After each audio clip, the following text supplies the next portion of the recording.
Hello, this is Mindy Egan, and in today we're going to do an introduction for hot foiling with hot foil plates. The plate that I'm going to be demonstrating today is HF101 Circle Confetti Hot Foil Plate. There are a couple hot foil systems on the market. For today, I'm using the Spellbinder's Glimmer Hot Foil System. It has 3 indicator lights on the side and a button, and on the back is a power switch. You will need to turn that on so that our Glimmer Hot Foil system starts to heat up. It shows a red light there at the top, and when it's ready and hot, that light that I had just pointed to, the second indicator light, will turn green. Now for the hot foiling, you will need to use a specialty foil. I am using the Glimmer Hot Foil from Spellbinders, and this is completely different from toner foil or any other regular foil. You need to use the specialty foil for this. I will be using the Mirror Silver and Gold Glimmer Hot Foil today. I'm also going to be foiling on the Hero Arts Deluxe White Cardstock and Adriatic Cardstock, just to give you some examples of using white and colored cardstock. When it comes to hot foiling, cardstock can make all the difference. Sometimes colored cardstock is a little harder to foil on, but I'm going to go over some tips and tricks that may help you along the way. One of the first things is you need a super smooth cardstock. I have found that the Deluxe White Cardstock from Hero Arts does foil beautifully, and I also had really great luck with the Adriatic cardstock. To also do our hot foiling, you are going to need a die cutting machine, and for this example, I am using the Spellbinders Platinum 6 die cutting machine. Now, each machine does vary a little bit in pressure, so you may need to experiment a little bit with maybe adding a cardstock shim if you find that you're not getting enough pressure applied to get that hot foil onto the cardstock. While I'm waiting for my machine to heat up, I'm going to take my glimmer plate and I'm going to cut my glimmer foil. Now this is how I prefer to do it. It comes on rolls, and I'm just unrolling it a little bit and cutting enough that's going to cover my plate and maybe just a little bit over. I'd rather have a little bit of extra foil versus not enough and then not getting the complete coverage of my hot foil plate. And I like to trim this with a large pair of scissors. So there are 2 ways that we can do this. I'm going to show you my favorite way, which is the one I like to do. I have my white cardstock here, and our glimmer foil has a shiny side and a dull side. I'm going to place the dull side down onto the cardstock, just flatten that out, and then you have your hot foil plate. So you have your design on one side and it's flat on the other. I'm going to flip this over so that the flat side is facing up, and then I personally like to hold this down with a low tack tape. This is going to help so that when I remove the platform from the glimmer system, my plate doesn't shift. Now that my plate and my foil and cardstock are ready, I'm going to bring my machine back in, and we can see off on the side there that my green light, that second indicator light, is ready, meaning that my platform is nice and hot.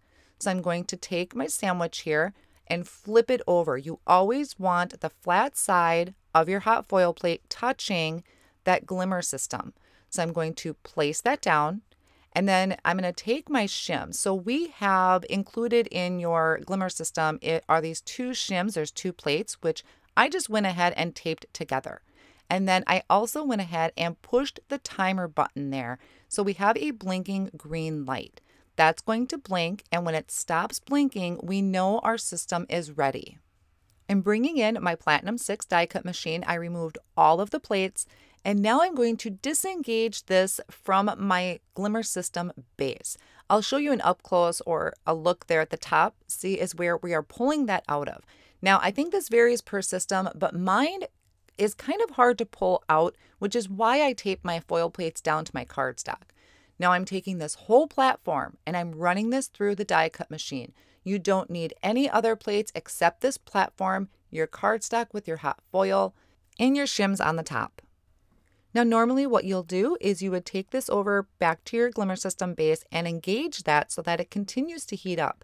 But what I like to do first is I take this platform and I flip it over. That way I don't have to touch the plate right away, or I risk shifting that plate.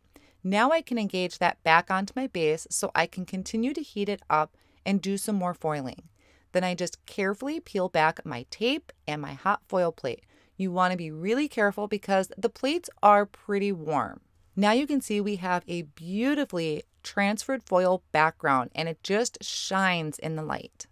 Now I'm going to show you the second way that you can do your foiling. So once again, I am trimming out some foil. This is the silver foil that I cut to about the same size as my plate.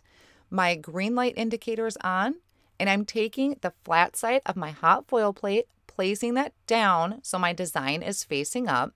Now I'm taking my glimmer foil, and I'm going to place this pretty side down. So the matte side, or the not so pretty side, is facing up.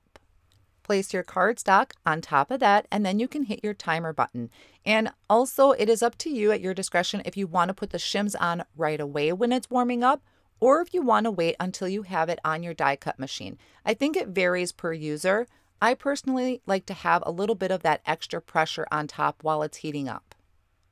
Now through the magic of camera, my green light has stopped blinking, and I can disengage this and run this through my Platinum 6 die cut machine. I do also suggest running it fairly at a slow, steady pace. You don't want to rush it because we're taking that pressure and the heat to apply this design to the cardstock. Then I can remove the cardstock from that platform, and if you're not going to be foiling anymore, you don't have to engage that back on the base. You could just shut your machine off. Now I'm carefully peeling away that glimmer foil, and once again, this transferred beautifully onto the Hero Arts colored cardstock.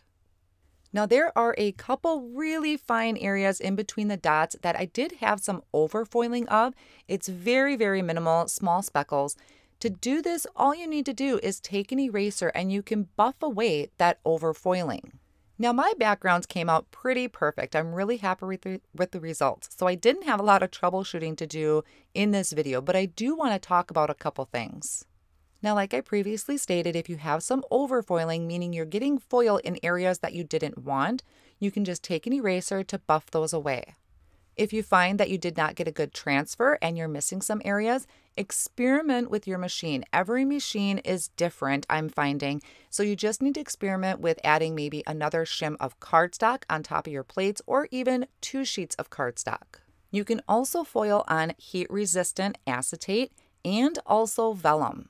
Here are some projects from the Hero Arts creative team where this card is foiled on the heat-resistant acetate and adds a beautiful shine. Here's another card example where it's using Prism glimmer foil on top of colored cardstock. So there is a huge variety of glimmer foil that you can add to your projects and really step them up this holiday season. I hope this has helped you get started in hot foiling and that you enjoyed this video. Thanks for watching. Have fun.